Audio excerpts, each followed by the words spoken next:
How do you let go of people that hurt you? Well, the first thing to remember is that no one can hurt you. You give them the power. You give their words the power. Their words in itself don't have the power. You give them the power to be able to hurt you. So there is such a thing as victim mentality.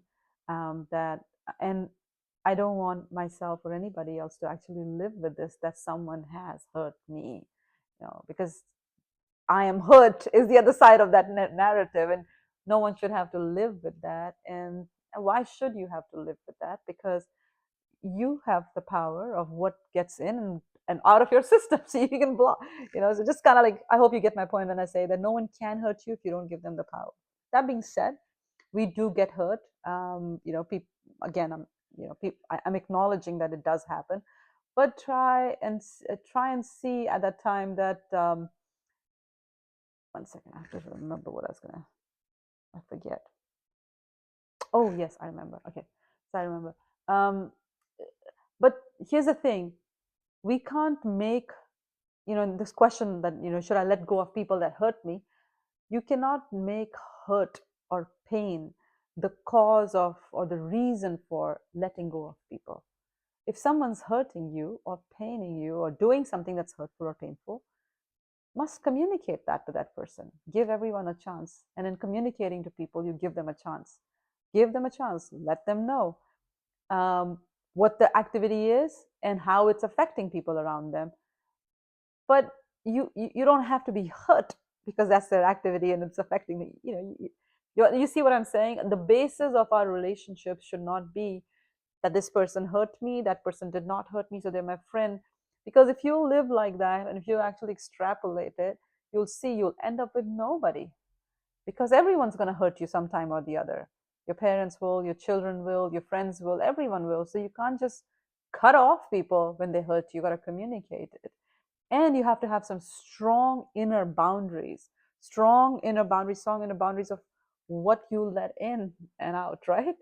Every time someone says something, you can't just have a hole in your subtle self. Oh, I lost a part of me now because this person hurt me. You can't be so dramatic about it. And so, um, again, what was I going to say? I'm forgetting it again. Oh yeah, um, the sorry, the Bhagavatam gives a very nice example about human relationships. It says just like twigs in a, if you've been at the ocean, and like often with the waves as they come, there's different twigs that they come together and they become one big pile and they come to you. And when the next wave comes, those twigs go back and they separate out. Sri Bhagavatam explains human families, relationships in this life. They're kind of like that. A bunch of people coming together, some karma to exhaust, and then they go away in different directions. So, try and understand that a lot of it is also beyond you and the other person. There's a lot of karma that we're clearing up. So these things happen as a part of nature. Actually, Queen Kunti, Arjuna's mother, she explains this point. She says, we all, um, just by social intercourse, there is so much problem in this world. This is an interesting word, social intercourse, because Bhagavad Gita actually explains there is a kind of misery which is adi bhautik, that is caused by other living entities.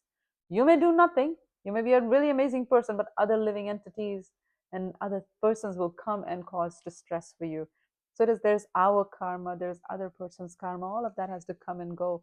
But you can't make hurt the basis of who you let in and out of your life. It's not it's not a very sound strategy.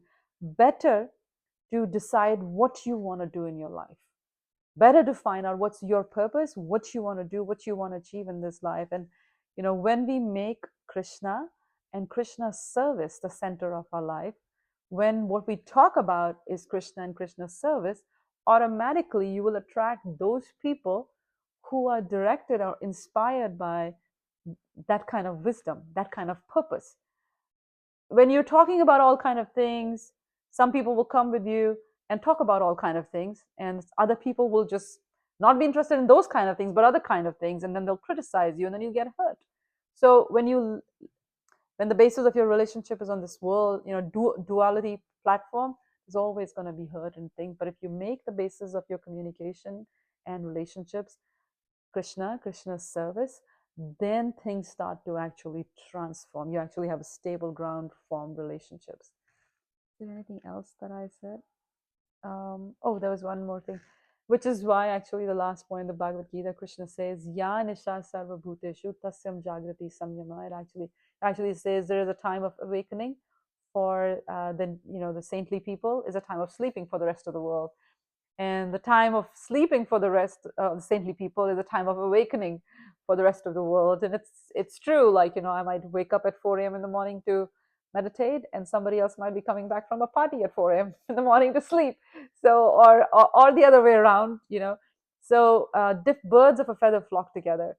So figure out your purpose, build your life around your purpose, and automatically those people who are aligned with your purpose will stay, and those not will go. But learn to have some inner muscle, that every time someone so-called hurts you, you don't get hurt. You have to have some inner muscle, and also don't make someone hurt me the reason for you to kick that person out of your life.